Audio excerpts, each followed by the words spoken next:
pues la mayoría de las personas tienen con respecto a lo que implica la ética. Y cuando hablamos pues de esas objeciones, a lo que nos queremos referir es que el egoísmo ético no tiene soluciones a los problemas en donde van inmersos o involucrados conflictos de intereses. Y también podemos decir que otra objeción puede ser que el egoísmo ético va en contra del principio de imparcialidad.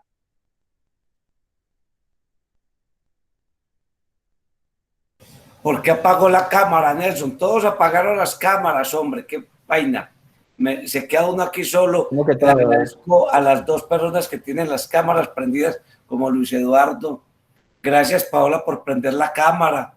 Qué bien, vea, nos vemos distintos porque es un diálogo entre nosotros. Ahí estamos distintos. Luis, muchas gracias. Bueno, muchachos, esto los lleva entonces a ustedes a unos pensadores como Rawls, como Durkheim, que son, entre otras cosas, doctrinantes del derecho. Y se devuelven a Thomas Hobbes. Sería importante que vuelvan a ese documento y adviertan los problemas que esto implica y reflexionen sobre, no sobre la valía o no valía, pues ya cada quien adoptará, pero frente a otras posibilidades humanas, por ejemplo, la de la solidaridad. Yo les cuento que la Constitución Política de Colombia, y ustedes la han leído, promueve un valor tan importante como el de la solidaridad, ¿cierto? La solidaridad, el deber de ayudarnos unos a otros. Otros más, desde el punto de vista antropológico, plantean que los hombres todos somos solidarios por naturaleza. Solidarios por naturaleza. No obstante, algunos dicen que las personas nacen y se las tienen que ver cada quien con su propia existencia, porque el proyecto existencial mío es mío y de nadie más, ¿cierto? Sin tener que mirar a otros lados. Entonces, eso plantea dicotomías muy fuertes, plantea alternativas y plantea caminos muy, muy diferentes entre lo que es yo sentarme a ver pasar el mundo o yo involucrarme con el mundo. Esa es una perspectiva ética que cada quien asumirá. Bueno, ¿quién más?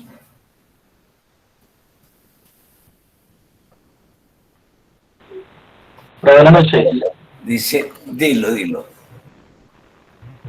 Robé, pues lo que pasa es que uno muchas veces considera que el egoísmo ético lo relaciona con la envidia. Entonces muchas veces uno se priva de compartir por el fenómeno de la envidia. Entonces uno muchas veces se abstiene y por esa abstinencia lo vuelven a uno egoísta. Pero ¿qué pasa? El mecanismo en el que nos tiene envuelto el mundo, eso hace a que lleva aparte a que uno se vuelva egoísta, porque ahora no se puede confiar en nadie, primero que todo. Tú le compartes los proyectos a alguien, o tu idea de proyecto, tu idea de negocio, y no ha de faltar quien te mueva la butaca. Total. Entonces uno muchas veces pasa por egoísta o pasa por consumo solo, porque en realidad entre más callado haga las cosas, mejor me va a ir. Entonces el egoísmo ético no es muchas veces tanto el egoísmo, sino que es miedo a esa envidia. Pues por decir, pues en cuanto a mí, pues es más bien el miedo a la envidia. El miedo a esa envidia, a esas malas energías, a esas malas vibras, porque siempre que tú vas a hacer un negocio, no falta el que te dice, ¿cómo te vas a meter en el negocio? Estás loco, vas a perder la plata. o buscarte otra cosa. Nadie se va a poner de acuerdo en tu idea, en tu proyecto. Entonces, más bien, no, ahí es donde nace el egoísmo. El mismo mecanismo lo obliga a uno a ser egoísta. No es ni siquiera porque es un principio innato, o porque se nace o porque se hace. Desafortunadamente, el mecanismo y la sociedad lo obliga a uno a ser egoísta. Así uno no quisiera ser egoísta, porque en realidad hay situaciones o hay momentos o hay personas con las que uno o sea, no se siente bien siendo egoísta, le toca hacerlo. Desafortunadamente el mecanismo lo lleva a uno a esa parte. Así usted no lo quiera, así uno tenga los mejores principios éticos y morales, hay momentos donde te obligan a hacerlo. ¿Por qué? Porque muchas veces eh, el egoísmo dice, te montas al bus o te bajas. Entonces uno muchas veces por ese miedo se queda, cuando en realidad uno pues se puede montar al bus, pero entonces uno dice, hay tanto egoísmo, hay tanta envidia que no, yo en eso no me monto. Entonces uno se abstiene. Es como más bien una abstinencia a que esa mala energía, esa mala vibra fluctúe en el lugar donde uno se encuentre. Entonces yo diría que más bien, profe, no es tanto no lo veo como tanto el egoísmo ético, sino como a esas malas vibras, a esas envidias, porque en realidad, eh, como dicen, pues la envidia es tenaz, y en este país se sabe que se muere más la gente de envidia que otra enfermedad. Entonces muchas veces ese egoísmo lo lleva a uno a esa parte, a que no es tanto el egoísmo, sino al miedo a esa envidia, a que te muevan la butaca, a que tus ideas de negocio y tus proyectos no fluyan debido a esas malas energías, esas malas vibras. Porque siempre, si tú compras un carro, te van a decir, hombre, ¿por qué compraste este carro tan caro? Hay otro más barato. O ¿por qué compraste ese carro tan barato cuando puedas comprar otro mejor? Pues hombre, es lo que yo quiero. Entonces no es tanto Bueno, el egoísmo, sino el miedo que no es el sea, miedo a las envidias. bueno, o que sea también llevado por la soberbia de alguien el cual pretende, ese egoísta ético, que todo gire en torno a él y que todo sirva a sus intereses. Esa es una de las características de algunos de los egoístas de los que habla el texto. De esos también a veces somos víctimas, de esos dictadores en primera persona, que todo es yo y que todo gravite en su entorno. ¿Sí? ¿Alguien más? Profe, buenas noches y buenas noches, compañeros. Buenas noches, mi hermano. Adelante. Yo comparto lo que decía el compañero anteriormente. Pues lo respeto, pero pues no comparto mucho su pensamiento con respecto a ese egoísmo comparado con la envidia. Si bien la envidia existe y se puede catalogar como una energía negativa de una persona hacia otra, está solamente en uno, profe y compañeros, de que eso fluya, ¿cierto? Yo digo que uno debe creer en las calidades y en las cualidades de que uno tiene frente a cualquier proyecto o frente a lo que se ponga enfrente, ¿cierto? Sin importar el qué dirán o el cuánto me envidie. Muchas veces uno, y como dice el compañero, pues de ese temor de uno decir, no, es que voy a montar un negocio y no se lo voy a decir a nadie porque por miedo de que me lo quiten y entonces así fracaso. De entrada ya está entrando ya de entrada pues ya tiene una negativa a un posible futuro de ese negocio que se está implementando o ese proyecto que tiene como norte, como en ese momento. Entonces, si más bien la envidia y ese egoísmo ético comparado pues como en estos dos aspectos, no cabe porque uno en ese mismo egoísmo, por decirlo así, del lado positivo, es donde uno cree en uno y puede llegar a lo que, a lo que se proponga pues en la vida, ¿cierto? Sin importar lo que los demás piensen.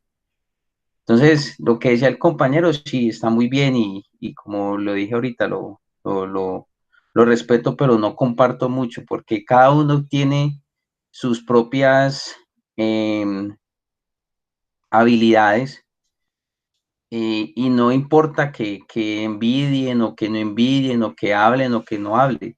Es muy bueno cuando uno llega a un negocio y fracasa, pero uno dice, jue madre, pero al menos lo intenté, al menos sé qué es lo que es un fracaso y al menos ese estudio que tuve o ese camino que recorrí me dice, llegaste aquí y lo lograste, así hayas fracasado. Entonces,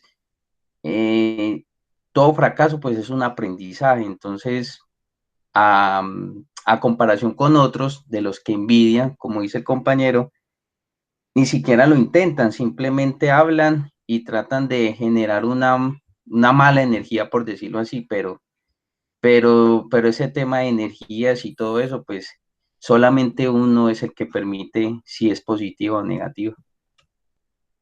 Gracias, profe. Muy bien. Ahí va, ahí vamos despegando la lengua. Carlos Alberto por ahí la mano. ¿El Alberto quería hablar o Carlos Alberto? Edwin, ahí quería contar algo acerca también, por ejemplo, del egoísmo ético también en el conocimiento. De por sí todos, yo creo, me atrevería a decir que todos somos egoístas con el conocimiento. Yo lo aprendo para mí, no para promulgar, enseñárselo a los demás en el 100%. Y yo creo que hasta muchas veces los mismos profesores caen en ese egoísmo ético, porque ellos he escuchado que cómo les vamos a enseñar todo si ellos van a salir y nos van a ganar pleitos a nosotros con lo que nosotros les enseñemos.